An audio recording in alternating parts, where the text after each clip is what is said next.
Raila Odinga, waziri mkuu wa zamani wa Kenya, amefariki dunia akiwa na umri wa miaka 60. Taarifa za kifo chake zimethibitishwa leo na familia yake, zikisema kuwa alifariki kwa amani baada ya kuugua kwa muda mfupi. Raila alikuwa mmoja wa wanasiasa mashuhuri zaidi nchini Kenya, akijulikana kwa mchango wake mkubwa katika mapambano ya demokrasia na haki za wananchi.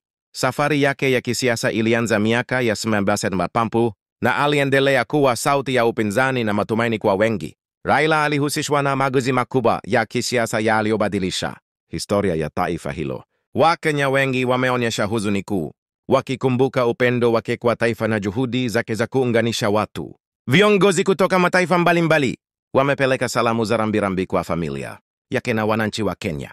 Mwili wake unatarajiwa kupelekwa nyumbani Kisumu kwa maziko ya kitaifa. Raila atakumbukwa kama shujaa wa demokrasia na mwananchi mpenda haki. Dunia imepoteza kiongozi mwenye maono aliyekuwa alama ya matumaini barani Afrika. Pumzika kwa amani, Raila Amolo Odinga.